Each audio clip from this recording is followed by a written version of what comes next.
اعوذ باللہ، پناہ مانگنا، اس سے معلوم ہوا کہ ہر چیز میں خطرہ ہے۔ پناہ دینے والا نہ باپ ہے نہ بیٹا ہے، نہ دولت ہے نہ ثروت ہے، نہ عزت ہے نہ حسن ہے، نہ شرافت ہے نہ لیاقت ہے۔ انسان کیا ہے؟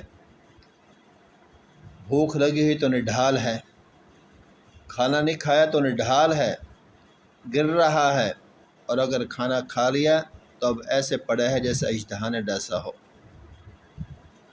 نیند آ رہی ہے تو ڈگمگا رہا ہے، اور جب نیند آ گئی سو گیا تو اب ایسے ہے جیسے مرا پڑا ہو، کیونکہ النوم اخو الموت، نیند جو ہے وہ موت کی بہن ہے۔ پناہ لینا، اللہ کی پناہ میں آنا بہت بڑی بات ہے۔ حضرت ملا علی قاری شرح مشکات میں لکھتے ہیں کہ الشیطان کالکلاب الواقف علی الباب، کہ شیطان کی مثال اس کتے جیسی ہے جو دروازے پہ پڑا رہتا ہے، دروازے پہ کھڑا رہتا ہے۔ آج کل بڑے بڑے لوگ بڑے بڑے فارمرز کے کتے، اعلیٰ نسل کے بھیڑیا نسل کے کتے رکھتے ہیں، تو جب کوئی ان سے ملنے آتا ہے تو وہ کتا بھونکتا ہے، تو لوگ کتے کے مالک کو کہتے ہیں کہ ہم آپ سے ملنا چاہتے ہیں لیکن آپ کا کتا ہمیں اندر داخل نہیں ہونے دیتا۔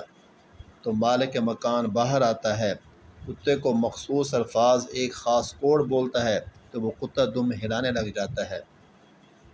حضرت مولا علی قاری رحمۃ اللہ لکھتے ہیں کہ اللہ تعالیٰ جو سب سے بڑا ہے، اللہ اکبر، اللہ تعالیٰ سب سے بڑے ہیں، تو شیطان جو سب سے بڑا کتا ہے، الکلاب الاکبر، جو سب سے بڑا کتا ہے، اس سے بچنے کے لیے اللہ کی پناہ ڈھونڈنا ضروری ہے۔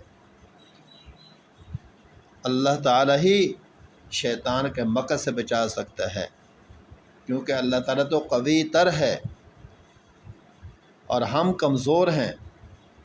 جب ہم دنیا کے کتوں سے نہیں بچ سکتے بلکہ مالک مکان کو کہتے ہیں، تو جو سب سے بڑا کتا ہے شیطان، اس سے ہم لڑائی کیسے لڑ سکتے ہیں؟ اس لیے ہم اللہ تعالیٰ کی بارگاہ میں عرض کرتے ہیں، اعوذ باللہ، اے اللہ میں آپ کی پناہ پکڑتا ہوں کہ آپ مجھے اس شیطان کے شر سے بچا لیجئے، اس شیطان کے فتنوں سے بچا لیجئے، اس کے وساوس سے بچا لیجئے۔